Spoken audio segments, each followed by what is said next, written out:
ਤੁਸੀਂ ਸੁਣ ਰਹੇ ਹੋ Chawla news network Toronto CNN Toronto.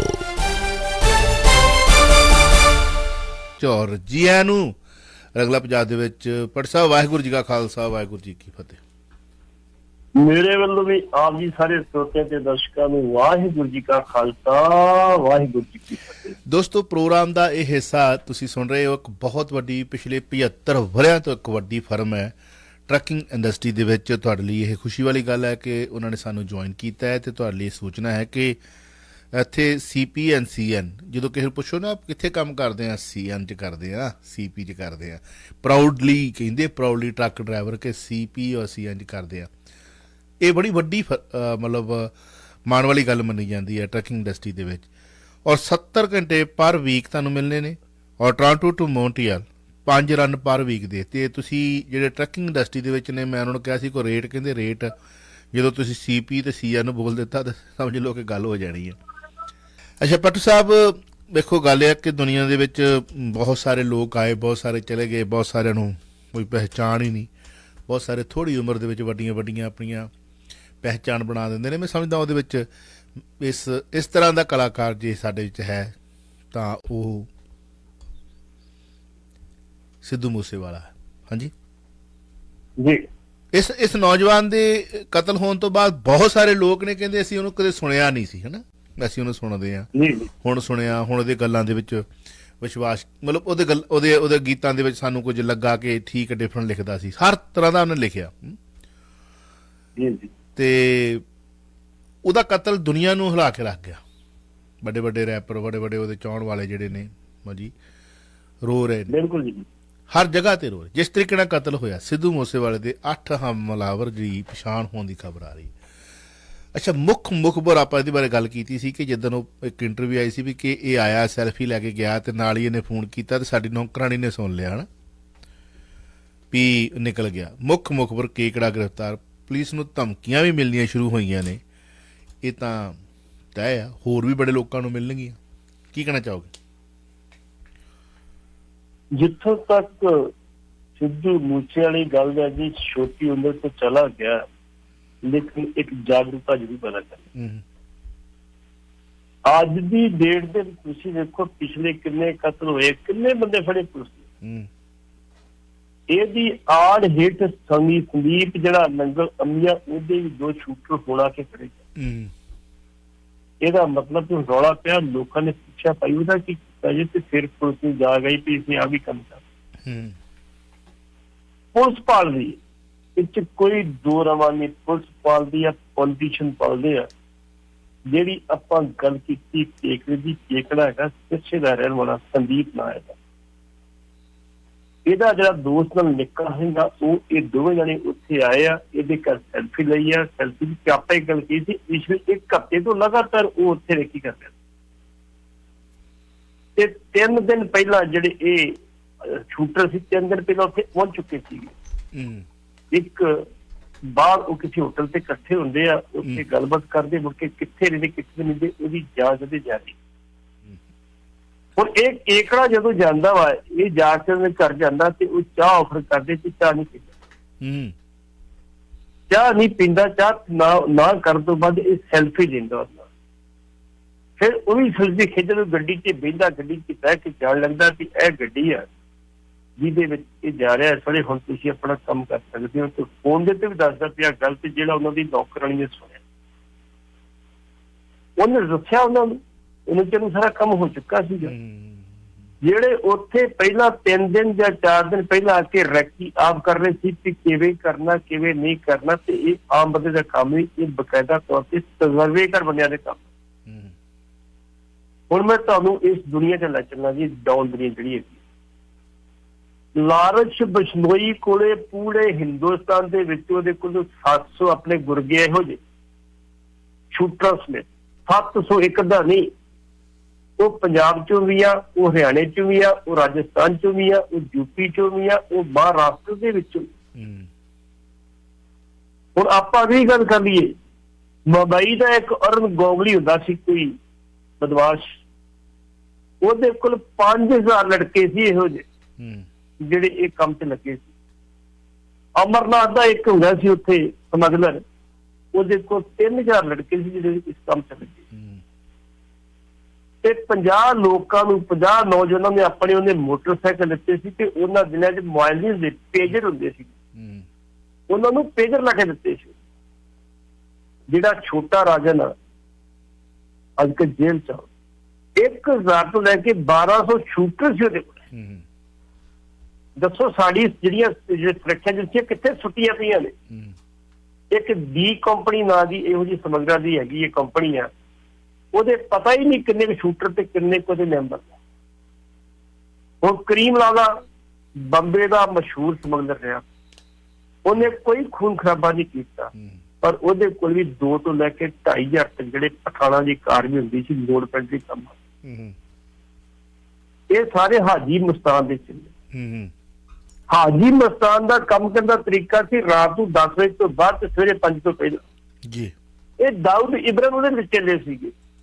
ਉਹਦੀ ਇੱਕ ਸਖਤ ਹਦਾਇਤ ਹੁੰਦੀ ਸੀ, ਕੁੱਟਮਾਰ ਕਰ ਸਕਦੇ ਹੋ ਤੁਸੀਂ, ਕਿਸੇ ਨੂੰ ਜਾਨੋਂ ਨਹੀਂ ਮਾਰਨਾ, ਜਾਨੋਂ ਨਹੀਂ ਮਾਰਨਾ ਤੇ ਨਾ ਗੋਲੀ ਚਲਾਉਣੀ ਹੈ, ਨਾ ਗੋਲੀ ਚਲਾਉਣੀ, ਜਾਨੋਂ ਨਹੀਂ ਮਾਰਨਾ, ਗੋਲੀ ਚਲਾਉਣੀ। ਜਿਹਦੇ ਕਰਕੇ ਉਹ ਆਪਣੇ ਕੇਤਿਆਂ ਤੇ ਪੌਦਾ ਪੁਲਿਸ ਨੇ ਧਿਆਨ ਦਿੱਤਾ। ਜਦੋਂ ਉਹ ਮਰ ਗਿਆ ਤੇ ਦਾਊਦ ਬੰਦੇ ਵੀ ਮਾਰੇ ਤੇ ਫਿਰ ਸਾਰੇ ਕੰਮ। ਦਾਊਦ ਭਾਵੇਂ ਇੱਥੇ ਮਰਜ਼ੀ ਆਈ ਜੀ ਜੇਲ੍ਹ ਚ ਹੋਵੇ, ਉਹਦੀ ਇੱਕ ਭੈਣ ਹੁੰਦੀ ਹੈ ਹਸੀਨਾ ਪਾਰਕ ਬੰਬੇ ਦੇ ਵਿੱਚ। ਹਸੀਨਾ ਪਾਰਕ ਫਰੋਟੀ ਲੈਂਦੀ ਸੀਗੀ। ਫਾਰ ਐਗਜ਼ਾਮਪਲ ਕਿਸੇ ਠੇਕੇਦਾਰ ਨੇ ਆਹ ਰੋਡ ਦਾ ਠੇਕਾ ਲੈ ਲਿਆ ਵੀ 10 ਕਿਲੋਮੀਟਰ ਦੀ ਰੋਡ ਮੈਂ ਬਣਾਉਣੀ, ਉਹਨੂੰ ਠੇਕਾ ਕਾਰਪੋਰੇਸ਼ਨ ਨੇ ਦੇ ਦਿੱਤਾ ਜਾਂ ਸਰਕਾਰ ਨੇ ਦੇ ਦਿੱਤਾ। ਪਹਿਲਾਂ ਉਹ ਹਸੀਨਾ ਪਾਰਕ ਕੋਲ ਜਾ ਕੇ ਹਾਜ਼ਰੀ ਭਰਦਾ ਸੀ, ਉਹਨੂੰ ਨਿਗਰਾਨਾ ਪੇਡ ਕਰਦਾ ਸੀ ਤੇ ਫਿਰ ਉਹ ਕੰਮ ਸ਼ੁਰੂ ਕਰਦਾ ਸੀ। ਤੇ ਫਿਰ ਉਹਨੇ ਲਾਉਣਾ ਕੀ ਸੀ ਸੜਕ ਤੇ ਤੇ ਜਾਂ ਉਹਨੇ ਬਣਾਉਣਾ ਕੀ ਸੀ ਪੁਲ ਤੇ। ਚਲੋ ਜੋ ਵੀ ਹੈ ਉਹ ਤੇ ਬਾਅਦ ਦੀ ਗੱਲ ਹੈ ਜੀ। ਵੇਖੋ ਮੈਂ ਸੋਚਦਾ ਵੀ ਕਿੱਥੇ ਦੀ ਖੜੀ ਪੁਲਿਸ, ਕਿੱਥੇ ਕਿ ਸਾਡੀਆਂ ਸੁਰੱਖਿਆ ਏਜੰਸੀਆਂ। ਹਸੀਨਾ ਪਾਰਕ ਸ਼ਰੇਆਮ ਕਹਿੰਦੀ ਸੀ ਜੇ ਨਹੀਂ ਦਿੰਦਾ ਫਿਰ ਲੱਗੀ ਮੈਂ ਦਾਊਦ ਨੂੰ ਚਾਹੂੰਗਾ। ਦਾਊਦ ਹੋਰਾਂ ਨੇ ਜਦੋਂ ਬਲਾਸਟ ਕੀਤੇ ਆ ਉਦੋਂ ਬਾਅਦ ਇਹਨਾਂ ਦਾ ਇੱਕ ਸਮਝੌਤਾ ਹੋਇਆ ਪੁਲਿਸ ਦੇ ਨਾਲ।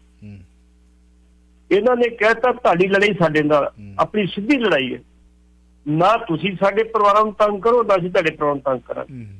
ਜੇ ਸਾਡੇ ਪਰਿਵਾਰ ਨੂੰ ਤੰਗ ਕਰਾਂਗੇ ਤਾਂ ਤੁਹਾਡੇ ਬੱਚੇ ਚੁੱਕਾਂਗੇ ਤੇ ਫਿਰ ਜਿਹੜੇ ਸਿੱਟੇ ਨਿਕਲਣਗੇ ਉਹ ਭੈਣ ਨਿਕਲੇ ਅੱਜ ਵੀ ਬੰਬੇ ਦੇ ਵਿੱਚ ਸਮਝੌਤਾ ਵੀ ਜਿਹੜਾ ਵੀ ਉੱਥੇ ਸਮਗਲਰ ਆ, ਜਿਹੜਾ ਵੀ ਉੱਥੇ ਗੈਂਗਸਟ ਆ, ਉਹਦੇ ਪਰਿਵਾਰ ਨੂੰ ਬਿਲਕੁਲ ਨਹੀਂ ਛੇੜਦੇ ਵੀ ਭਾਈ ਇਹਨਾਂ ਨੂੰ ਛੇੜਨਾ, ਆਪਸ ਵਿੱਚ ਲੜਾਂਗੇ।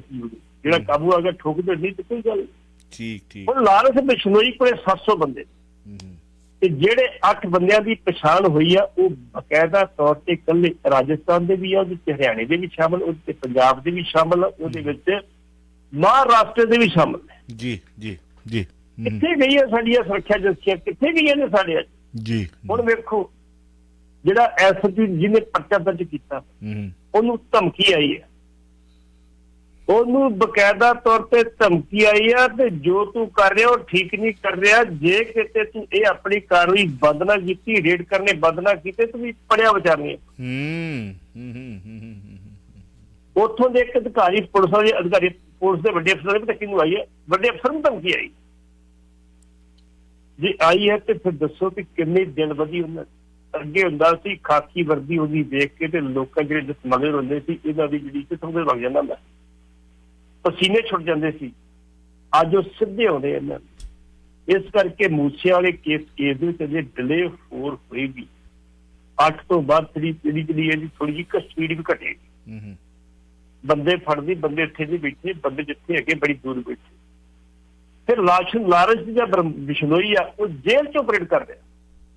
ਕਰਦੇ ਕੀ ਆ, ਕੈਸ਼ ਫਲੋ ਕਰਦੇ, ਕੈਸ਼ ਲੈਂਦੇ ਲੋਕਾਂ ਕੋਲ, ਫਰੋਤੀਆਂ ਮੋਟੀਆਂ ਲੈਂਦੇ ਆ।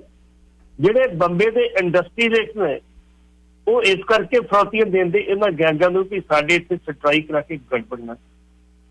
ਜਿਹੜੀ ਫਿਲਮ ਇੰਡਸਟਰੀ ਉਹ ਮੋਟੀਆਂ ਰਕਮਾਂ ਕਰੋੜਾਂ ਨਹੀਂ ਅਰਬਾਂ ਰੁਪਏ ਦਿੰਦੇ ਇਹਨਾਂ ਨੂੰ। ਤੇ ਪੰਜਾਬ ਦੇ ਵਿੱਚ ਇਹ ਚੀਜ਼ ਨਹੀਂ ਹੈਗੀ, ਇਹੋ ਜਿਹੀ ਕੋਈ ਇੰਡਸਟਰੀ ਨਹੀਂ ਹੈਗੀ। ਇੰਡਸਟਰੀ ਸਾਡੀ ਜਿਹੜੀ ਮਾੜੀ ਮੋਟੀ ਹੈਗੀ ਸੀ ਪਿਛਲੇ ਜੋ ਹਾਲਾਤ ਖਰਾਬ ਸੀ ਉਹ ਮੰਡੀ ਗੋਬਿੰਦਗੜ੍ਹ ਤੋਂ ਸ਼ਿਫਟ ਕਰ ਗਈ। ਬਿਲਕੁਲ ਬਿਲਕੁਲ ਬਿਲਕੁਲ। ਹੁਣ ਸਿਰਫ ਇਹਨਾਂ ਕੋਲ 2 ਰਹਿ ਗਏ ਬੰਦੇ, ਇੱਕ ਪੋਲੀਟੀਕਲ ਬੰਦੇ ਰਹਿ ਗਏ, ਇੱਕ ਸਿੰਗਰ ਰਹਿ ਗਏ, ਜਿਨ੍ਹਾਂ ਕੋਲੋਂ ਪੰਜਾਬ ਦੇ ਵਿੱਚ ਇਹ ਫਰੋਤੀਆਂ ਲੈਂਦੇ ਆ, ਮੋਟੀਆਂ ਫਰੋਤੀਆਂ ਲੈਂਦੇ ਆ ਤੇ ਦੇਣ ਵਾਲੇ ਦਿਨ ਦੇ ਵਿੱਚ ਆਪਣਾ ਬਚਾਅ ਵੀ ਕਰਦੇ ਜੀ। ਇਹਨਾਂ ਨੂੰ ਮਹਾਰਾਜ ਵੈਸੇ ਉਦਾਂ ਹੀ ਬਹੁਤ ਦੇ ਦੇਵੇ ਕਿ ਇਹ ਕੰਮ ਨਾ ਹੀ ਕਰਨਾ ਜੀ। ਜੀ ਜੀ ਇਹੀ ਦੁਆ ਕਰ ਸਕਦੇ, ਕਿਉਂਕਿ ਵੇਖੋ ਜੇ ਸਿੰਗਰ ਹੋਣਾ ਫੇਮ ਹੋਣਾ, ਕੋਈ ਕਿਸੇ ਦਾ ਗੀਤ ਚੱਲ ਜਾਂਦਾ YouTube, ਅੱਜ ਕੱਲ੍ਹ ਯੂਟਿਊਬਰ ਆ ਸਾਰਾ ਕੁਝ ਜੀ। ਅੱਜ ਕੱਲ੍ਹ YouTube ਤੇ ਜੇ ਕਿਸੇ ਨੂੰ ਹਿੱਟ ਹੋ ਗਿਆ ਕੋਈ ਵੀ ਗਾਣਾ, ਕੋਈ ਵੀ ਮਤਲਬ, ਤੇ ਇਹਦਾ ਮਤਲਬ ਇਹ ਤਾਂ ਨਹੀਂ ਕਿ ਵੀ ਉਹਨੂੰ ਅਜੇ ਕਮਾਈ ਆਈ ਨਹੀਂ, ਤੁਸੀਂ ਪਹਿਲਾਂ ਉਹਦੇ ਗਾਣੇ ਰੱਖ ਦਿਓ ਹੈ ਨਾ ਪਟਪੜੀ ਤੇ ਵੀ ਲਿਆ ਵੀ ਫੜਾ ਇੱਧਰ।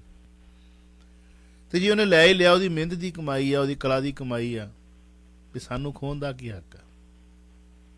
ਚਾਵਲਾ ਸਾਹਿਬ, ਬੰਬੇ ਦੀਆਂ ਜੇਲ੍ਹਾਂ ਦੇ ਵਿੱਚ ਜਿਹੜੇ ਸਾਡੇ ਗੈਂਗਸ ਨੇ, ਉਹਨਾਂ ਨੂੰ ਐਂਡਰੋਇਡ ਰੱਖਣ ਵਾਸਤੇ ਆਪਣੇ ਕੋਲੇ 50,000 ਰੁਪਇਆ ਮਹੀਨਾ ਜੇਲ੍ਹ ਨੂੰ ਦੇਣਾ ਪੈਂਦਾ। ਜੇ ਉਹ 50,000 ਰੁਪਇਆ ਜੇਲ੍ਹ ਨੂੰ ਪੇ ਕਰਦੇ ਤੇ ਕਮਾਉਣਗੇ ਕਿੱਥੋਂ, ਦੇਣ ਕਿੱਥੋਂ? ਕਮਾਉਣਾ ਤੇ ਇਹੋ ਹੀ ਹੈ, 2 ਨੰਬਰ ਦੇ ਪੈਸੇ ਹੀ ਹੈ। ਹਰ ਬੰਦਾ ਕੀ ਕਰੂਗਾ ਨਾ। ਚਲੋ ਮਸਲਾ ਤੇ ਆ, ਦੂਰ ਦੇ ਢੋਲ ਸਾਹਮਣੇ ਹੁੰਦੇ ਆ ਹਾਂਜੀ। ਹੁਣ ਸਾਡੇ ਕੋਲ 4 ਘੰਟੇ ਰਾਤ ਨੂੰ ਆ, 2 ਘੰਟੇ ਸਵੇਰੇ ਆ, ਲਾੜਾ ਸ਼ਾਇਦ 6 ਘੰਟੇ ਆ ਜੀ ਹਾਂਜੀ। ਤੇ ਜਦੋਂ ਬਿੱਲ ਵੱਡਾ ਸਾਰਾ ਕੱਟ ਕੇ ਦੇਣਾ ਪੈਂਦਾ, 80-90% ਤਾਂ ਇਹੀ ਲੈ ਜਾਂਦੇ ਸਟੇਸ਼ਨ। ਕਿਸੇ ਵੇਲੇ ਸਾਡੇ ਕੋਲ ਕਮਰਸ਼ਲਾਂ ਟੁੱਟ ਜਾਂਦੀਆਂ ਨੇ, 2-4 ਆ ਗਈਆਂ ਤੇ ਬਿੱਲ ਬੈਲੈਂਸ ਜਿਹਾ ਹੋ ਜਾਂਦਾ। ਤੇ ਵੇਖਣ ਨੂੰ ਇਹ ਲੱਗਦਾ ਹੈ ਕਿ ਸਾਡਾ ਇੱਕ ਪੈਸ਼ਨ ਜਿਹਾ ਹੀ ਆ। ਮੈਂ ਤਾਂ ਕਈ ਵਾਰੀ ਕਹਿ ਦਿੱਤਾ ਕਿ 2 ਘੰਟੇ ਅਸੀਂ ਐਨੀ ਟਾਈਮ ਕੱਟ ਕਰ ਸਕਦੇ ਹੋ। ਚਲੋ ਮੈਂ ਲੈਣਾ ਕਿ ਚਲੋ ਹਜੇ ਚੱਲੀ ਜਾਵੇ। ਹਿੰਦੁਸਤਾਨ ਜਿਹੜੀ ਅਖਬਾਰ ਆ ਜੀ, ਉਹਦਾ ਦੇ ਵਾਈਸ ਪ੍ਰਧਾਨ ਜੀ ਆਇਆ ਸੀ, ਅੰਮ੍ਰਿਤਸਰ ਆਇਆ ਸੀ ਹਾਂਜੀ। ਤੇ ਸਟੇਜ ਤੋਂ ਇੱਕ ਬੁਲਾਰੇ ਨੇ ਕਹਿਤਾ ਵੀ ਇਹ ਇੱਕ ਇੰਡਸਟਰੀ ਆ ਮੀਡੀਆ, ਔਰ ਉਹਨੇ ਕਿਹਾ ਸੀ ਬਹੁਤ ਛੋਟੀ ਇੰਡਸਟਰੀ ਹੈ, ਬਹੁਤ ਛੋਟੀ ਹੈ, ਇੱਥੇ ਜੀ ਕਮਾਈ ਕਰਕੇ ਤੁਸੀਂ ਕਹਿੰਦੇ ਅਸੀਂ ਬੜਾ ਕੁਝ ਬਣਾ ਲਾਂਗੇ, ਕੋਈ ਏਡੀ ਵੱਡੀ ਗੱਲ ਨਹੀਂ ਹੈਗੀ। ਸਿਰਫ ਜਿਹੜਾ ਫਲਾਹ ਜ਼ਿਆਦਾ ਹੈਗਾ ਪਿਆ ਕਰਦੇ ਚੈੱਕ ਕਰਦੇ ਹੋ ਘਰਾਂ ਵਿੱਚ। ਜਿਨ੍ਹਾਂ ਨੇ ਬਣਾ ਲਿਆ ਜਿਨ੍ਹਾਂ ਨੇ ਬਣਾਉਣਾ ਸੀ ਬਣਾ ਲਿਆ, ਮੋਟਾ ਬਣਾਇਆ ਹਾਂਜੀ। ਏਅਰ ਇੰਡੀਆ ਦੀ ਫਲਾਈਟ ਮੇਰੀ 2 ਦਿਨ ਡਿਲੇ ਰਹੀ, ਤੇ ਸਾਨੂੰ ਜਿਹੜੇ ਹੋਟਲ 'ਚ ਟਰਾਇਆ ਸੀਗਾ, ਮੈਂ 1-2 ਗੱਡੀਆਂ ਮੀਡੀਆ ਵਾਲੀਆਂ, ਹੁਣ ਮੈਂ ਨਾਂ ਨਹੀਂ ਲੈਣਾ, ਉਹ ਸਾਹਮਣੇ ਖਲੋਤੀਆਂ ਸੀ ਐਂਟਰੀ ਤੇ। ਮਜਾਲ ਆ ਕਿ ਵੀ ਲੌਬੀ ਦੇ ਵਿੱਚ ਖਲੋਤੀਆਂ, ਲੌਬੀ ਦੇ ਬਾਹਰ ਨਿਕਲਦਿਆਂ ਸਾਹਮਣੇ ਕਿੰਨੇ ਘੰਟੇ ਉਹ ਖਲੋਤੀਆਂ ਰਹੀਆਂ, ਉੱਥੇ ਮੂਵ ਨਹੀਂ ਹੋਈਆਂ। ਵੱਡੇ ਮੀਡੀਆ ਕਰਮੀ ਦਾ ਨਾਂ ਸੀ, BMW ਸੀ, ਪਿੱਛੇ ਇੱਕ ਉਹਦੇ ਹੋਰ ਖਲੋਤੀ ਸੀਗੀ, ਮਤਲਬ 3 ਗੱਡੀਆਂ ਜਿਹੜੀਆਂ ਲਗਜ਼ਰੀ। ਚੱਲਦਾ ਸੀ, ਮੇਰੀ ਗੱਲ ਸਮਝੇ ਨਹੀਂ, ਉਹਨਾਂ ਕਰੋੜਾਂ ਕਮਾਉਂਦੇ ਹੋਣਗੇ, ਜਿੰਨਾ ਅਰਬਾਂ ਖਰਬਾਂ ਕਰੋੜੇ, ਉਹਦੇ ਮੁਕਾਬਲੇ ਕਰੋੜਾਂ ਕੁਛ ਵੀ ਨਹੀਂ। ਆਈ ਮੀਨ ਜਿਨ੍ਹਾਂ ਨੇ ਬਣਾਉਣੇ ਬਣਾ ਲਏ। ਮੈਂ ਤੁਹਾਨੂੰ ਦੱਸਣ ਲੱਗਾ, ਹੁਣ ਹਿੰਦੁਸਤਾਨ ਟਾਈਮ ਦੇ ਅਖਬਾਰ ਦੇ ਐਡੀਟਰ ਹੁੰਦੇ ਸੀ ਕੰਵਰ ਸੰਧੂ,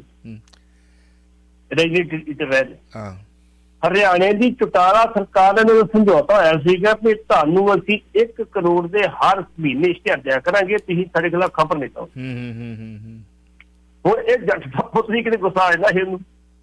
ਇਹਨੇ ਜਵਾਬ ਨੇ ਕੀਰਨਾ ਸੀ, ਜਦੋਂ 2-3 ਮਹੀਨੇ ਬੀਤ ਰਹੇ ਨੇ, ਕੋਈ ਨਾ ਕੋਈ ਸਟੋਰੀ ਦੇ ਖਿਲਾਫ ਲਾ ਦਿੱਤੀ, ਉਹਨਾਂ ਉਸੇ ਵੇਲੇ ਇਸ਼ਤਿਹਾਰ ਬੰਦ। ਜਿਹੜੇ ਸਾਡੇ ਹੈਗੇ ਸੀ ਮਾਰਕੀਟਿੰਗ ਵਾਲੇ, ਉਹਨਾਂ ਫਿਰ ਜਾਣਾ, ਜਾ ਕੇ ਹੱਥ ਬੁੱਲਾ ਜੋੜਨਾ, ਮਹਾਰਾਜ ਜੋ ਕੋਈ ਲਿਖ ਦਿੰਦੇ ਕੋਈ ਨਹੀਂ, ਗਾ ਕਹਿ ਦੇਂਗੇ ਸੰਧੂ ਸਾਹਿਬ ਨੇ ਨਹੀਂ ਲਿਖੀ। ਉਹਨਾਂ 3-4 ਮਹੀਨੇ ਬਾਅਦ ਫਿਰ ਕੋਈ ਨਹੀਂ ਕੋਈ ਸਟੋਰੀ ਲਿਖੀ, ਨਾਲ ਕਵਰ ਵੀ ਕਰ ਦੇਣਾ ਪੈਂਦਾ। 1 ਕਰੋੜ ਰੁਪਇਆ ਮਹੀਨਾ ਇੱਕ ਅਖਬਾਰ ਨੂੰ ਦਿੰਦੇ ਸੀ, ਬਾਕੀ ਨੂੰ ਕੀ ਹਾਲ? ਬਾਕੀ ਦਾ ਕੀ ਹਾਲ? ਅੱਛਾ ਚਲੋ ਆਪਾਂ ਆਈਏ, ਸਰਦਾਰ ਸਿਮਰਜੀਤ ਸਿੰਘ ਮਾਨ ਨੇ ਜੋ ਗੀਟੀਆਂ ਸੁੱਟੀਆਂ ਨੇ ਉਹਦੇ ਬਾਰੇ ਗੱਲ ਕਰਨਾ ਚਾਹਾਂਗਾ।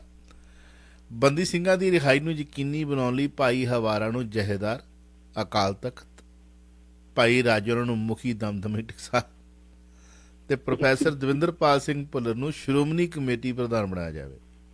ਕਿਆ ਬਾਤ ਹੈ ਮਾਨ ਸਾਹਿਬ, ਬਹੁਤ ਵੱਡੀ ਖੇਡ ਖੇਡ ਗਏ।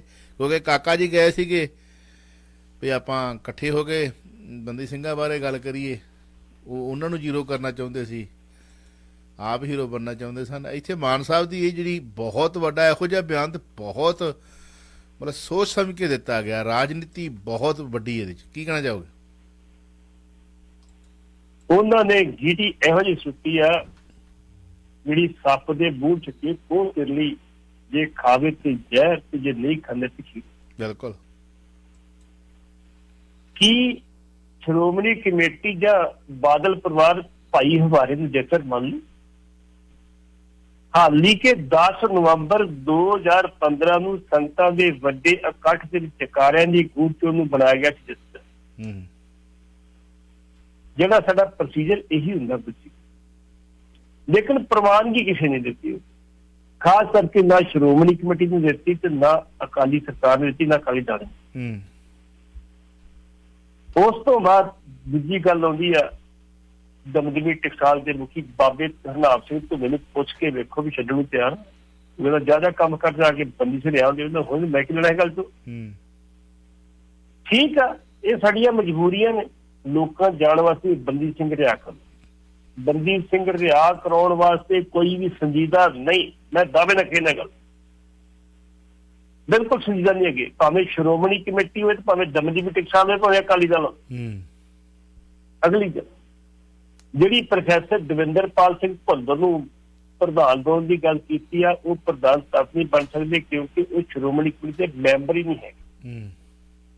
ਸ਼੍ਰੋਮਣੀ ਕਮੇਟੀ ਦਾ ਪ੍ਰਧਾਨ ਸਿਰਫ ਉਹੀ ਬਣੂ ਜਿਹੜਾ ਮੈਂਬਰ। ਉਹਦਾ ਪ੍ਰੋਸੀਜਰ ਕੀ ਹੈਗਾ ਉਹ ਵੀ ਦੱਸਦੇ ਆਪਾਂ। ਪ੍ਰੋਸੀਜਰ ਇਹ ਹੈਗਾ ਵੀ ਜਿਹੜੇ 15 ਮੈਂਬਰ ਨੋਮੀਨੇਟ ਕੀਤੇ ਜਾਂਦੇ ਉਹਨਾਂ ਦੀ ਕਿਸੇ ਨੂੰ ਅਸਤੀਫਾ ਦਿਓ, ਅਸਤੀਫਾ ਦਵਾ ਕੇ ਫਿਰ ਉਹਨੂੰ ਭਾਈ ਦਵਿੰਦਰਪਾਲ ਸਿੰਘ ਭੁੱਲਰ ਨੂੰ ਨੋਮੀਨੇਟ ਕਰੋ। ਉਹਨੂੰ ਨੋਮੀਨੇਟ ਕਰਨ ਤੋਂ ਫਿਰ ਰਿਜੈਕਟ ਚ ਲਿਆਓ, ਰਿਜੈਕਟ ਬੰਦੇ ਅਸਤੀਫਾ ਦੇ ਇੱਕ ਨੂੰ ਰਿਜੈਕਟ ਲਿਆ ਕੇ ਫਿਰ ਮੀਟਿੰਗ ਹੋਈ ਤੇ ਫਿਰ ਉਹ ਪ੍ਰਧਾਨ ਬਣ ਸਕਦਾ। ਇੱਕ ਪ੍ਰੋਸੀਜਰ ਲੰਮਾ ਪ੍ਰੋਸੀਜਰ ਹੈਗਾ ਜ਼ਰੂਰ ਆ, ਲੇਕਿਨ ਕਿਹਨੇ ਬਣਾਉਣਾ ਤੇ ਕਿਹਨੇ ਸੁਣਨਾ। ਜਿਹੜੇ ਲੋਕ ਕਹਿੰਦੇ ਸੀ ਖੂਨਖਾਰ ਅੱਤਵਾਦੀ ਬਣਾਉਣਗੇ ਉਹਨੂੰ ਪ੍ਰਧਾਨ, ਇੱਥੇ ਲਿਖਿਆ ਮਾਨ ਸਾਹਿਬ ਨੇ, ਮੈਂ ਤਾਂ ਪਹਿਲਾਂ ਕਹਿਤਾ ਉਹ ਸੱਪ ਦੇ ਮੂੰਹ ਚ ਕੋਲ ਕਲੀ ਸੁੱਟ ਦਿੱਤੀ ਹੈ। ਦੇਖੋ ਕੀ ਕਰਨਾ ਕੀ ਨਹੀਂ ਕਰਨਾ। ਭੱਟੀ ਸਾਹਿਬ ਇਸ ਕਰਕੇ ਮਾਨ ਸਾਹਿਬ ਜੀ ਹਾਂਜੀ ਮਾਨ ਸਾਹਿਬ ਨੇ ਤੇ ਇਹ ਵੀ ਕਿਹਾ ਕਿ ਜਿਹੜੇ ਹਿੰਦੂ ਨੇ ਉਹ ਜੰਮੂ ਕਸ਼ਮੀਰ ਜਿਹੜੇ ਆ ਉਹ ਮਿਨੋਰਟੀ ਚ ਨੇ, ਉਹਨਾਂ ਨੂੰ ਮਾਰਨਾ ਗਲਤ ਆ, ਸੀ ਇਹਦੀ ਨਖੇਦੀ ਕਰਦੇ ਬੰਦ ਕੀਤੇ ਜਾਣੇ ਚਾਹੀਦੇ। ਮੈਂ ਬਕਾਇਦਾ ਤੌਰ ਤੇ ਗ੍ਰਹਿ ਮੰਤਰੀ ਨੂੰ ਬੋਲੂਗੇ ਦੇ ਬਾਰੇ ਚ ਪਈ ਇਹ ਗਲਤ ਹੋ ਗਿਆ। ਮਾਨ ਸਾਹਿਬ ਨੇ ਤੇ ਇਹ ਵੀ ਕਿਹਾ ਮੈਨੂੰ ਵੋਟਾਂ ਬਹੁਤ ਮਿਲਦੀਆਂ ਨੇ, ਆ ਜਿਹੜਾ ਈਵੀਐਮ ਬਾਬਾ ਇਹਦੀ ਕਿਰਪਾ ਨਾਲ ਮੈਂ ਹਾਰ ਦੂੰਗਾ। ਮੈਨੂੰ ਮੇਰੀ ਕੌਮ ਵੀ ਫਿਰ ਆਉਂਦੀ ਇਹ ਵੀ ਕਿਹਾ। ਚਲੋ ਇੱਕ ਨੰਬਰ ਹੈ ਇਹ ਵੀ ਕਿਹਾ, ਮਾਨ ਸਾਹਿਬ ਨੇ ਨਹੀਂ ਕਿਹਾ ਵੀ ਜਿਹੜਾ ਸਿੱਧੂ ਮੂਸੇਵਾਲਾ ਇਹਦੀ ਜਿਹੜੀ ਜਾਂਚ ਆ ਕੇਸ ਦੀ ਜੀਵਨ ਨੂੰ ਕਰੀ ਜਾਂਦੀ। ਵੇਖੋ ਗੱਲ ਉੱਥੇ ਇੱਕ ਮਿੰਟ ਭੁੱਟੋ ਦੇ ਕੇਸ ਦੀ ਜਾਂਚ ਜੀਵਨ ਨੇ ਕੀਤੀ ਸੀ, ਇੱਕ ਹਰਾਰੇ ਦੀ ਜਿਹੜਾ ਕਿਤੇ ਪ੍ਰਧਾਨ ਮੰਤਰੀ ਉਹਦੀ ਜੀਵਨ ਨੇ ਕੀਤੀ ਸੀ, ਸਿੱਧੂ ਮੂਸੇ ਦੀ ਕੋਈ ਨਹੀਂ ਹੋ ਸਕਦੀ। ਨਹੀਂ, ਸਿੱਧੂ ਮੂਸੇ ਵਾਲੇ ਕੇਸ ਦੇ ਵਿੱਚ ਵੇਖੋ ਬਹੁਤ ਕੁਝ ਅਜੇ ਕੜੀਆਂ ਜੋੜਨ ਵਾਲੀਆਂ ਨੇ, ਬੜੀਆਂ ਕੜੀਆਂ ਜੋੜਨ ਵਾਲੀਆਂ, ਬਿਲਕੁਲ ਬਹੁਤ ਕੜੀਆਂ ਜੋੜਨ ਵਾਲੀਆਂ, ਬਹੁਤ ਕੜੀਆਂ ਨੇ। ਉਹਦੇ ਵਿੱਚ ਪੰਜਾਬ ਪੁਲਿਸ ਦਾ ਜਿਹੜਾ ਰੋਲ ਆ, ਜਦੋਂ ਦਿੱਲੀ ਪੁਲਿਸ ਨੇ ਕਹਿ ਦਿੱਤਾ, ਉਹ ਫੜਿਆ ਗਿਆ ਸ਼ਾਹਰੁਖ, ਮੈਂ ਆਇਆ ਸੀ, ਅਸੀਂ ਹਥਿਆਰ ਦੇਖ ਕੇ ਚਲੇ ਗਏ ਆ ਵੀ ਸਾਡੇ ਕੋਲ ਤਾਂ ਛੋਟੇ ਆ, ਫਿਰ ਵੱਡੇ ਹਥਿਆਰ ਇਕੱਠੇ ਕੀਤੇ ਗਏ, ਮਾਰੂ ਹਥਿਆਰ ਇਕੱਠੇ ਕੀਤੇ ਗਏ, ਉਹਦੀ ਗੱਡੀ ਬਾਰੇ ਦੱਸਿਆ ਗਿਆ, ਉਹਦੇ ਬਾਡੀਗਾਰਡਸ ਬਾਰੇ ਦੱਸਿਆ ਗਿਆ। ਉਹ ਜਿਹੜੀ ਇਹਨਾਂ ਨੇ ਇਨਫੋਰਮੇਸ਼ਨ ਦਿੱਤੀ ਸੀ ਪੰਜਾਬ ਪੁਲਿਸ ਨੂੰ, ਉਹਦਾ ਕੀ ਬਣਿਆ? ਇੱਧਰ ਉੱਧਰ ਤੇ ਤੁਸੀਂ ਚੱਕੀ ਜਾਂਦੇ ਬੰਦੇ, ਸ਼ੱਕੀ 7-8 ਚੱਕ ਲਏ, ਦੂਜਾ ਵੀ ਚੱਕ ਲਿਆ, ਉਹ ਵੀ ਚੱਕ ਲਿਆ, ਜਿਹੜਾ ਉਹ ਉੱਥੇ ਤੱਕ ਕੌਣ ਜਾਊਗਾ? ਉਹ ਸਵਾਲ ਦਾ ਉਹਦਾ ਫਾਦਰ ਵੀ ਮੇਰੇ ਖਿਆਲ 'ਚ ਅਜੇ ਚਲੋ ਉਹ ਸਦਮੇ 'ਚ ਨੇ। ਇਹ ਵੀ ਆਵਾਜ਼ ਉੱਠਣੀ ਚਾਹੀਦੀ ਆ ਕਿ ਉਹ ਰਿਪੋਰਟ ਜਿਹੜੀ ਸੀਗੀ ਕਿਸ ਆਫਿਸਰ ਨੇ ਕਿਸ ਅਫਸਰ ਨੂੰ ਦਿੱਤੀ, ਦਿੱਲੀ ਦੇ ਕਿਸ ਅਫਸਰ ਨੇ ਕਿਸ ਪੰਜਾਬ ਪੁਲਿਸ ਦੇ ਅਫਸਰ ਨੂੰ ਦਿੱਤੀ। ਉਹਦੇ ਵਿੱਚ ਡੈਫੀਨੇਟਲੀ ਪੰਜਾਬ ਪੁਲਿਸ ਹੁਣ ਫੇਰ ਕਹਿਣਗੇ ਜੀ ਭਗਵੰਤ ਮਾਨ ਸਰਕਾਰ ਹੀ ਆਉਂਦੀ ਹੈ, ਜਿਹਦੇ ਤੁਸੀਂ ਕਿਹਾ ਵੀ 3 ਟੇਬਲ ਲੱਗੇ ਹੋਏ ਨੇ, ਵੀ ਉੱਥੇ ਕਿਹੜਾ ਮੁੱਖ ਮੰਤਰੀ ਹੈ, ਉਹ ਕਿਹੜੇ ਟੇਬਲ ਤੇ ਗਈ, ਕਿਹੜੇ ਟੇਬਲ ਤੇ ਨਹੀਂ ਗਈ, ਦੈਟਸ ਅ ਡਿਫਰੈਂਟ ਸਟੋਰੀ। ਚਲੋ ਮੇਰੇ ਨਾਲ ਵੈਸੇ ਤਾਂ ਅਸੀਂ ਆਨੋ ਕਾਲ ਲੈਂਦੇ ਨਹੀਂ, ਪਰ ਚਲੋ ਵੈਲਕਮ ਕਰਦੇ ਹਾਂ ਜੀ, ਦੇਖਦੇ ਹਾਂ ਸਾਡੇ ਨਾਲ ਕੌਣ ਨੇ। ਹੈਲੋ ਹਾਂਜੀ ਸਤਿ ਸ੍ਰੀ ਅਕਾਲ ਜੀ। ਉਹ ਮੇਰੇ ਨਾਲ ਮੇਰਾ ਭੁਲੇਖੇ ਨਾਲ ਲੱਗ ਗਈ ਹੈ, ਮੇਰੀ ਹੋਈ ਹੈ। ਚਲੋ ਠੀਕ, ਆਓ ਜੀ। ਕੋਈ ਨਹੀਂ ਵੀਰ ਸਾਹਿਬ ਜੀ, ਜੀ ਭੱਟੀ ਸਾਹਿਬ ਸਤਿ ਸ੍ਰੀ ਅਕਾਲ। ਮੈਂ ਇਹਦਾ ਕਰਾਉਣਾ ਇੰਤਜ਼ਾਮ, ਇੱਕ ਮਿੰਟ ਸ਼ਿਕਾਇਤ ਹੋਰ ਵੀ ਆਈ ਹੋਈ, ਅਨਨੋਨ ਆ ਗਿਆ। ਨਹੀਂ ਅਸੀਂ ਲੈਂਦੇ ਨਹੀਂ ਜੀ, ਸਾਡੀ ਮੇਰੀ ਪਰਸਨਲ ਤੌਰ ਤੇ ਤੁਸੀਂ ਮੇਰੇ ਸੈੱਲ ਫੋਨ ਤੇ ਕਰੋਗੇ ਨਾ ਜੀ, ਤੇ ਮੈਂ ਨਹੀਂ ਲੈਂਦਾ ਜੀ। ਹਾਂਜੀ ਹਾਂ ਚਲੋ ਐਨੀਵੇ ਸਵਾਲ ਤੁਸੀਂ ਕਰੋ ਆਪਣਾ ਪਲੀਜ਼। ਹਾਂ ਸਵਾਲ ਹੈ ਮੇਰਾ ਜੀ, ਦੇਖੋ ਸਿਮਰਜੀਤ ਸਿੰਘ ਮਾਨ ਦੇ ਤੁਸੀਂ ਅੱਜ ਸਟੇਟਮੈਂਟਸ ਬਣੀ ਜਿਹੜੀਆਂ ਸਾਰੀਆਂ ਦੱਸੀਆਂ ਨੇ, ਇਹਦੇ ਵਿੱਚ ਤੁਸੀਂ ਕੀ ਕੱਢ ਸਕਦੇ ਹੋ? ਦੇਖੋ ਹੀ is not a politician but he is a statesman, ਤੇ ਸਟੇਟਸਮੈਨ ਹੀ ਬਹੁਤ ਟੌਪ ਦਾ, ਮਤਲਬ ਜਿਹੜਾ ਤਣੋ ਮਨੋ ਤਾਂ ਤਣੋ ਲੱਗਾ ਇਸ ਪਿੱਛੇ।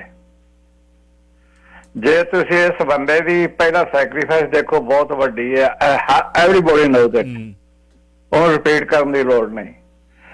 ਫਿਰ ਜਦ ਤੱਕ ਇੰਟੈਲੀਜੈਂਸ ਤੁਸੀਂ ਇਹਦੀ ਪਹਿਲੀ ਸਪੀਚ, ਜਦੋਂ ਪਹਿਲੀ ਵਾਰ ਤੱਕ ਪੜਿਆ ਨਹੀਂ ਸੀ ਪਾਰਲੀਮੈਂਟ, ਦੂਜੀ ਸਪੀਚ ਦੇ ਵਿੱਚ ਅਸੀਂ ਵੇਖੋ ਪਾਰਲੀਮੈਂਟ ਦੇ ਸਪੀਚ, ਫਿਰ ਜਿਹੜੀਆਂ ਕਮੇਟੀਆਂ ਦੇ ਮੈਂਬਰ ਰਿਹਾ ਪਾਰਲੀਮੈਂਟ ਦੇ ਵਿੱਚ ਉਹਨਾਂ ਦੀ ਕਾਰਗੁਜ਼ਾਰੀ ਦੇਖੋ, ਤੇ ਜਿਹੜਾ ਇਹਨੇ ਅੱਜ ਜਿਹੜੇ ਸਟੇਟਸਮੈਨ ਦਿੱਤੀ ਹੈ, ਦੇਖੋ ਜੰਮੂ ਕਸ਼ਮੀਰ ਬਾਰੇ, ਇੰਡਸਟਰੀ ਬਾਰੇ, ਗਰੀਬਾਂ ਬਾਰੇ।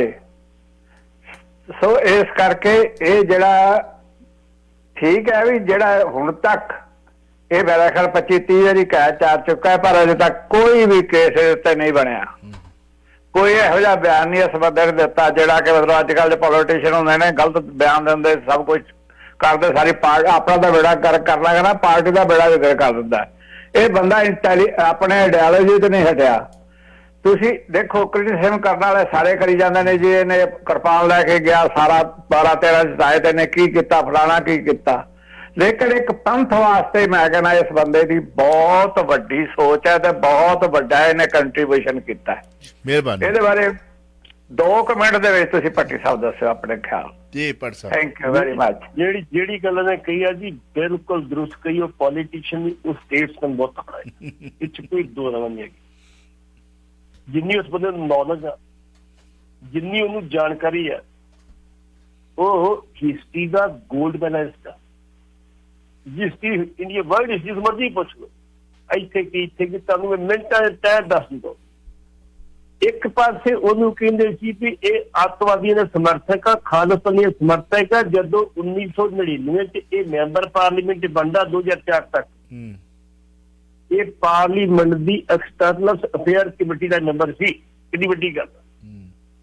ਇਹ ਕਮਿਊਨੀਕੇਸ਼ਨ ਕਮੇਟੀ ਦਾ ਮੈਂਬਰ ਸੀਗਾ, ਇਹ ਡਿਫੈਂਸ ਕਮੇਟੀ ਦਾ ਮੈਂਬਰ ਸੀਗਾ। ਜਿਹੜੀ ਗੱਲ ਵਿਰਕ ਸਾਹਿਬ ਨੇ ਕਹੀ ਆ ਬਿਲਕੁਲ ਠੀਕ ਕਹੀ ਹੈ ਕਿ ਬੰਦੇ ਦੇ ਉੱਤੇ ਕੰਮ ਕੀਤਾ, ਜੋ ਤੇ ਸਪੀਚ ਦਿੰਦਾ ਸੀ, ਬੋਲਦਾ ਸੀਗਾ। ਹਾਈਲਾਈਟ ਨਹੀਂ ਇੰਨਾ ਹੋ ਸਕਿਆ, ਮੈਂ ਇਹ ਕਹਿੰਦਾ ਹਾਈਲਾਈਟ ਨਹੀਂ ਹੋ ਸਕਿਆ। ਤਾਂ ਮੇਰੇ ਪਿੱਛੇ ਸਪੀਚਾਂ ਪਈ ਹੋਣਗੀਆਂ ਉਹਦੀਆਂ ਜਿਹੜੀ ਅੰਗਰੇਜ਼ੀ ਦੀ ਆਉਂਦੀ। ਇਹ ਆਉਂਦਾ ਸੀ ਇੱਥੇ ਰੈਸਪੌਂਸ ਕਰਦਾ ਵੀ ਸੁਣ ਦਿੰਦਾ ਜੀ ਪੜ੍ਹ ਮੈਂ ਕੀ ਬੋਲਿਆ। ਇਸ ਕਰਕੇ ਉਹ ਸਟੇਟਸਮੈਨ ਜ਼ਰੂਰ ਆ, ਉਹਦੀ ਅਸੀਂ ਪੰਜਾਬੀ ਜੀ ਕਹਿੰਦੀ ਕਦਰ ਨਹੀਂ ਪਾਈ। ਡਿਕਟੇਟਰ ਵੀ ਜ਼ਰੂਰ ਆ, ਮੈਂ ਕਹੂੰਗਾ ਡਿਕਟੇਟਰ ਵੀ ਜ਼ਰੂਰ। ਇਹਨਾਂ ਦਾ ਇੱਕ ਪੰਜਾਬੀ ਵਰਡ ਮੈਗਜ਼ੀਨ ਨਿਕਲਦਾ ਸੀ, ਮੈਂ ਤਾਂ ਐਡੀਟਰ ਰਿਹਾ, ਮੈਨੂੰ ਪਤਾ ਹੈ ਡਿਕਟੇਟਰ ਵੀ ਬਹੁਤ ਆ। ਉਹਨੇ ਨਹੀਂ ਇਹ ਲਿਖਣਾ ਉਹਦੀ ਆਪਣੀ ਗੱਲ ਕਰਨੀ ਭੇਜੀ ਉਹਨੂੰ ਮਾਨ ਸਾਹਿਬ ਹੈ ਆਪਾਂ ਨਹੀਂ ਇੱਦਾਂ ਲਿਖਣਾ ਜੋ ਮਰਜ਼ੀ, ਸਿੱਧੀ ਗੱਲ ਬਾਤ ਨਹੀਂ। ਇਸ ਕਰਕੇ ਐਤਕੀ ਉਹ ਜਿਹੜਾ ਵਾ ਜਿਸ ਤਰੀਕੇ ਨਾਲ ਚੋਣ ਲੜ ਰਿਹਾ ਵਾ, ਉਹਦੇ ਕੋਲ ਸਾਡੇ ਸੁਖਬੀਰ ਸਿੰਘ ਬਾਦਲ ਹੀ ਗਿਆ ਸੀ ਕਿ ਆਪਾਂ ਬੰਦੀ ਸਿੰਘ ਕਿਸੇ ਨੂੰ ਜਿਹੜਾ ਵਾ ਉਹ ਉਮੀਦਵਾਰ ਬਣਾ ਕਹਿੰਦਾ ਜਾਓ ਕਿਹਨੂੰ ਬਣਾਉਣਾ। ਉਹ ਕਹਿੰਦਾ ਮੈਨੂੰ ਬੰਦੀ ਸਿੰਘ ਨਾ ਹੀ ਨਹੀਂ ਦੇ ਸਕੇ ਤੇ ਮੇਰੀ ਪਾਰਟੀ ਨੇ ਮੇਰਾ ਅਨਾਉਂਸ ਕਰਤਾ ਉੱਥੇ ਇਲੈਕਸ਼ਨ ਲੜੂ। ਇਸ ਕਰਕੇ ਉਹਦੀ ਜਿਹਨੇ ਜਿਹੜਾ ਵੀ ਮਿਲਿਆ ਵਾ, ਜਿਹੜਾ ਵੀ ਵਿਛੜਿਆ ਵਾ, ਉਹਨੂੰ ਪਤਾ ਵੀ ਉਹ ਬੰਦੇ ਦੀ ਕਿੰਨੀ ਇੰਟੈਲੀਜੈਂਸ ਹੈਗੀ ਆ। ਉਹ ਇਹਨਾਂ ਦੇ ਨੂੰ ਝੂਠ ਵੀ ਨਹੀਂ ਬੋਲਦਾ ਦੱਸਣ ਨੂੰ। ਜੇ ਕਿਤੇ ਬਹੁਤੀ ਕਿਤੇ ਪੋਲੀਟੀਸ਼ੀਅਨ ਦੀ ਗੱਲ ਹੁੰਦੀ ਕਿਸੇ ਵੇਲੇ ਕਹਿ ਦੇਣਾ ਹਾਂ ਠੀਕ ਦੇਖ ਲਾਂਗੇ ਜੀ ਕੋਈ ਗੱਲ ਨਹੀਂ, ਝੂਠ ਹੀ ਬੋਲਦਾ, ਸੱਚ ਬੋਲਦਾ ਸਿੱਧੀ ਗੱਲ। ਇਹ ਗੱਲ ਠੀਕ ਹੈ ਜਿਹੜੀ ਵਿਰਕ ਸਾਹਿਬ ਨੇ ਕਹੀ ਸੀ। ਉਹ ਸਟੇਟਸਮੈਨ ਵਧੀਆ ਵਾ, ਪੋਲੀਟੀਸ਼ੀਅਨ ਕਾਲਰ ਹੋਰ ਨੇ ਸਾਡੇ ਟੈਕਨੀਸ਼ੀਅਨ ਹੱਸਦੇ ਹੁੰਦੇ ਆ ਵੀ ਸਵਾਲ ਤੇ ਅੰਕਲ ਜੀ ਕਿੰਨੇ ਕੁ ਪ੍ਰਪੇਅਰ ਕਰਕੇ ਬੈਠੇ ਹੁੰਦੇ ਆਪਾਂ। ਹੁੰਦਾ ਇੱਕ ਅੱਧਾ ਹੀ ਆ। ਕਹਿੰਦੇ ਸ਼ੁੱਕਰਵਾਰ ਪੱਟੀ ਸਾਹਿਬ ਨੂੰ ਮਜ਼ਾ ਆਇਆ। ਮਤਲਬ ਮੈਂ ਕਿਹਾ ਵੀ ਮੈਨੂੰ ਨਹੀਂ ਪਤਾ, ਪਰ ਮੈਂ 5 ਘੰਟੇ ਬੈਠ ਕੇ ਅਗਲੇ ਦਿਨ ਮਜ਼ਾ ਜ਼ਰੂਰ ਲਿਆ ਜਦੋਂ ਸਵੇਰੇ ਉੱਠਣਾ ਉੱਠਿਆ ਨਹੀਂ ਜਾਂਦਾ। ਅਗਲੀ ਕਾਲ ਲੈ ਲੈਂਦੇ ਜੀ। ਵੈਲਕਮ। ਹੈਲੋ ਜੀ। ਸਤਿ ਸ਼੍ਰੀ ਅਕਾਲ ਪੱਟੀ ਸਾਹਿਬ। ਸਤਿ ਸ਼੍ਰੀ ਅਕਾਲ ਚਾਵਲਾ ਜੀ। ਸਤਿ ਸ਼੍ਰੀ ਅਕਾਲ। ਪੱਟੀ ਸਾਹਿਬ ਸੌਰੀ, ਮੈਂ ਤੁਹਾਡੇ ਕੋਲੋਂ ਪਹਿਲੇ ਵੀ ਪੁੱਛਿਆ ਸੀਗਾ ਕਿ ਵੀ ਸਿੱਧੂ ਮੂਸੇਵਾਲੇ ਦੇ ਕੇਸ ਦੇ ਵਿੱਚ ਜੇ ਗੈਂਗਸਟਰ ਅੰਦਰੋਂ ਬੈਠੇ ਕਾਲ ਕਰਦੇ ਨੇ, ਫੋਨ ਉਹਨਾਂ ਕੋਲ ਕਿੱਥੋਂ ਪਹੁੰਚਦੇ ਨੇ, ਕਿਉਂ ਨਹੀਂ ਜੇਲ੍ਹ ਦੇ ਡੀਜੀਪੀ ਨੂੰ, ਜੇਲ੍ਹ ਸੁਪਰੀਡੈਂਟ ਨੂੰ ਸਜ਼ਾ ਆਪਣਾ ਓਪਨ ਕਰਦੇ ਹੈ ਤਾਂ ਕਿ ਅੱਗੇ ਤੋਂ ਇਹ ਕੰਮ ਨਾ ਹੋਵੇ। ਜੇ ਕੋਈ ਏਜੰਸੀ ਕਰਦੀ ਹੈ ਤਾਂ ਉਹਦੇ ਏਜੰਸੀ ਦਾ ਵੀ ਆਪਣਾ ਜਿਹੜਾ ਆਗੂ ਹੈ ਉਹ ਇਨਵੋਲਵ, ਉਹਦੀ ਆਪਣਾ ਬਾਹਰ ਆਉਣੀ ਚਾਹੀਦੀ ਹੈ। ਕਿਉਂ ਨਹੀਂ ਉਹ ਆਉਂਦੀ? ਤੇ ਜੇ ਕੋਈ ਪੋਲੀਟੀਕਲ ਲੀਡਰ ਹੈਗਾ ਵੇ ਜਿਨ੍ਹਾਂ ਜੇ ਪੋਲੀਟੀਕਲ ਪ੍ਰੈਸ਼ਰ ਹੈ ਤੇ ਉਹ ਵੀ ਬਾਹਰ ਆਉਣਾ ਚਾਹੀਦਾ। ਕਿਉਂ ਨਹੀਂ ਇਹ ਬਾਹਰ ਕੱਢ ਸਕਦੇ? ਇਹ ਸਾਰਾ ਕੁਝ ਕੱਢ ਸਕਦੇ ਨੇ, ਪਰ ਜੇ ਆਪਣਾ ਉਹਨਾਂ ਨੂੰ ਨੱਥ ਪਾਣੀ ਚਾਹਣ ਤਾਂ ਇਹ ਨੱਥ ਹੀ ਨਹੀਂ ਕੋਈ ਵੀ ਪਾਣਾ ਚਾਹੁੰਦਾ। ਇਹਦੇ ਬਾਰੇ ਕੀ ਵਿਚਾਰ ਹੈ ਤੁਹਾਡਾ? ਵੀਰ ਜੀ ਮੈਂ ਪੁੱਛਦੇ ਕਹਿੰਦਾ ਤੁਸੀਂ ਜਿਹੜੇ ਸੁਖਵਿੰਦਰ ਸਿੰਘ ਰੰਧਾਵਾ ਸਾਬਕਾ ਜੇਲ੍ਹ ਮੰਤਰੀ ਨੇ ਉਹਨਾਂ ਦੀ ਇੰਟਰਵਿਊ ਸੁਣ ਲਿਓ। ਬਸ ਉਹਦੇ ਵਿੱਚ ਬੜਾ ਕੁਛ ਕਿਹਾ ਕਿ ਇਹ ਬਕਾਇਦਾ ਤੌਰ ਤੇ ਸਪੋਂਸਰਡ ਬਾਈ ਏਜੰਸੀਆਂ ਹੁੰਦੀਆਂ। ਏਜੰਸੀਆਂ ਕਹਿੰਦੀਆਂ ਇਹਨਾਂ ਕੋਲ ਮੋਬਾਈਲ ਹੋਵੇ ਤੇ ਸਾਨੂੰ ਹੋਰ ਬੜੀ ਇਨਪੁਟ ਮਿਲਦੀ ਇਹਨਾਂ ਕੋਲ। ਇਹਨਾਂ ਨੂੰ ਮੋਬਾਈਲ ਦਿੱਤੇ ਜਾਂਦੇ, ਪੈਸੇ ਲੈ ਜਾਂਦੇ ਆ। ਹੁਣ ਇਹ ਕਹਿ ਕੇ ਹਟੇ ਅਸੀਂ ਕਿ ਬੰਬੇ ਦੀਆਂ ਜੇਲ੍ਹਾਂ ਦੇ ਵਿੱਚ 1 ਮਹੀਨੇ ਦਾ 50,000 ਰੁਪਇਆ ਜੇਲ੍ਹਾਂ ਨੂੰ ਪੈਸੇ ਮਿਲਦੇ ਮੋਬਾਈਲ। ਉਹ ਅੰਦਰੋਂ ਕੰਮ ਕਰਦੇ ਆ, ਕਰਾਉਣ ਵਾਲੇ ਕਰਾਉਂਦੇ ਆ। ਹੁਣ ਵੇਖੋ ਲਾਰੈਂਸ ਬਿਸ਼ਨੋਈ ਜੀ ਕਿਉਂ ਨਹੀਂ ਲਿਆਉਣ ਦਿੱਤਾ ਦਿੱਲੀ ਪੁਲਿਸ ਨੇ ਇੱਥੇ ਅੰਮ੍ਰਿਤਸਰ ਬਠਿੰਡੇ ਕਿਉਂ ਨਹੀਂ ਲਿਆਉਣ ਦਿੱਤਾ? ਉਹਦਾ ਕਾਰਨ ਕੀ ਸੀਗਾ? ਕਿਉਂ ਉਹਦਾ 5 ਦਿਨ ਦਾ ਰਿਮਾਂਡ ਲੈਤਾ ਤੇ ਪੰਜਾਬ ਪੁਲਿਸ ਨੂੰ ਕਹਿਤਾ ਇੱਥੇ ਆ ਕੇ ਪੁੱਛ ਪੜਤਾਲ ਕਰ ਲਓ? ਨਹੀਂ ਜਾਣਦਾ ਇਹਦੇ ਪਿੱਛੇ ਕੌਣ ਕਾਰਵਾਈ ਕਰ ਰਹੇ ਨੇ। ਇਸ ਕਰਕੇ ਇਹਦੇ ਵਿੱਚ ਸਰਕਾਰਾਂ ਵੀ ਇਨਵੋਲਵ ਨੇ, ਇਹਦੇ ਵਿੱਚ ਪੋਲੀਟੀਕਲ ਪਾਰਟੀ ਵੀ ਇਨਵੋਲਵ ਨੇ, ਇਹਦੇ ਵਿੱਚ ਸਰਕਾਰੀ ਏਜੰਸੀਆਂ ਵੀ ਇਨਵੋਲਵ ਨੇ। ਤੇ ਕਿਤੇ ਸੋਸ਼ਲ ਇੰਟਰਵਿਊ ਟਾਈਮ ਕੱਢ ਕੇ ਰੰਧਾਵਾ ਸਾਹਿਬ ਦੀ ਉਹਨਾਂ ਬੜੇ ਪਰਛੇ ਲਾਏ ਇਸ ਗੱਲ ਦੇ। ਤਾਂ ਅਸੀਂ ਕੋਸ਼ਿਸ਼ ਕੀਤੀ ਤੇ ਸਾਨੂੰ ਹੁਕਮ ਹੋ ਗਿਆ ਵੀ ਨਹੀਂ ਇੰਨੀ ਸਖਤੀ ਨਹੀਂ ਕਰ। ਇਸ ਸਿਸਟਮ ਨੂੰ ਬਰਬਾਦ ਕਰਨ ਵਾਸਤੇ ਸਾਡੇ ਇਹੋ ਜਿਹੇ ਪੋਲੀਟੀਕਲ ਬੰਦੇ ਸਵਾਲ ਵੱਡਾ ਤੇ ਮਿੰਟ 3 ਹੈ। ਸੰਗਰੂਰ ਜਿਮਨੀ ਚੋਣ ਦਲ ਬਦਲੂਆਂ ਤੇ ਉਹ ਰਹਿਣ ਦਿਓ, ਆਪੋ ਸਵੇਰੇ ਮਿਲਣੀ ਹੈ ਜੀ। ਅੱਛਾ, ਨਾਕੇ ਦੇ ਖੜੇ ਥਾਣੇਦਾਰ ਤੇ ਨਸ਼ੀਲੇ ਪਦਾਰਥ ਦੇ ਮੰਗਲਾ ਨੇ ਗੱਡੀ ਚਾੜ ਦਿੱਤੀ। ਵੇਖੋ ਥਾਣੇਦਾਰ ਜ਼ਖਮੀ। ਇਨਫੋਰਮੇਸ਼ਨ ਸੀ ਕਪੂਰਥਲਾ ਪੁਲਿਸ। ਹਾਂ, ਕਪੂਰਥਲੇ ਦੀ ਘਟਨਾ ਹੈ। ਇਸ ਪਾਸੇ ਇਹ ਗੱਡੀ ਆ ਰਹੀ ਹੈ ਤੇ ਇਹ ਗੱਡੀ ਜਿਹੜੀ ਹੈ ਇਹ ਨਸ਼ੇ ਲੈ ਕੇ ਜਾ ਰਹੀ। ਓਏ ਹੋਏ 3-4 ਨਾਕੇ ਉਹ ਤੋੜ ਕੇ ਗੱਡੀ ਦੀ ਗਾਂ ਦੀ ਗਾਂ ਅੱਗੇ ਜਿਹੜਾ ਸਾਡਾ ਉੱਥੇ ਸਾਇੰਸ ਸਿਟੀ ਆ ਉੱਥੇ ਉਹਨੂੰ ਥਾਣੇਦਾਰ ਨੂੰ ਕਿਹਾ ਗਿਆ ਫੋਨ ਦੇ ਉੱਤੇ ਭਾਈ ਗੱਡੀ ਆ ਰਹੀ, ਗੱਡੀ ਨੂੰ। ਉਹਨੇ ਜਦੋਂ ਗੱਡੀ ਆਈ ਟਾਈਮ ਥੋੜਾ ਸੀਗਾ, ਫਟਾਫਟ ਗੱਡੀ ਆਪਣੀ ਕੇ ਖੜੀ ਕਰਤੀ, ਉਹਨੇ ਮਾਰੀ ਟੱਕਰ ਉਹਨੂੰ ਗੱਡੀ ਨੂੰ ਤੇ ਉਹ ਜਿਹੜਾ ਥਾਣੇਦਾਰ ਸੀ ਉਹ ਪਹਿਲਾਂ ਹੀ ਛਾਲ ਮਾਰਤੀ ਥੱਲੇ ਉਹਨੇ ਤੇ ਇਹ ਗੱਡੀ ਜਾ ਕੇ ਜਾਵੇ ਜੀ ਤੇ ਲੱਖ ਪੱਸੀਆਂ ਤੇ ਜੋਰ ਆਇਆ। ਖੈਰ ਮਗਰ ਗੱਡੀਆਂ ਲੱਗੀਆਂ ਸੀਗੀਆਂ, ਉਸ ਅੱਗੇ ਜਾ ਕੇ ਉਹਨਾਂ ਗੱਡੀ ਤੇ ਫੜ ਲਈ, ਗੱਡੀ ਚੋਂ ਬੰਦਾ ਵੀ ਫੜ ਲਿਆ ਤੇ ਵਿੱਚੋਂ ਨਸ਼ੇ ਦੀ ਖੇਪ ਵੀ ਫੜ ਲਈ। ਲੇਕਿਨ ਉੱਥੋਂ ਦਾ SSP ਇਹ ਕਹਿੰਦਾ ਕਿ ਅਜੇ ਸਾਨੂੰ ਹੋਰ ਇਨਵੈਸਟੀ ਕਰਨਾ ਤੁਹਾਨੂੰ ਅਸੀਂ ਬਕਾਇਦਾ ਤੌਰ ਤੇ ਪ੍ਰੈਸ ਕਾਨਫਰੰਸ ਕਰਕੇ ਫਿਰ ਦੱਸਾਂਗੇ ਕਿ ਕੀ ਕੁਝ ਫੜਿਆ ਗਿਆ ਤੇ ਕੀ ਕੁਝ ਨਹੀਂ ਫੜਿਆ ਗਿਆ। ਇੱਥੋਂ ਹੁੰਦੀ ਆ, ਇਹਨੂੰ ਕਹਿੰਦੇ ਆ ਛਤਰ ਛਾਇਆ। ਹਾਂਜੀ, ਇਹਨੂੰ ਕਹਿੰਦੇ ਆ ਵੀ ਸਾਨੂੰ ਅਜੇ ਮੌਕਾ ਦਿਓ ਜੀ ਹੋਰ। ਖੈਰ ਪਾਟੀ ਸਾਹਿਬ ਧੰਨਵਾਦ। So nice of you, thank you very much. ਸ਼ੁਕਰੀਆ, ਮਿਹਰਬਾਨੀ। ਤੁਸੀਂ ਸੁਣ ਰਹੇ ਹੋ Chawla news network Toronto CNN Toronto.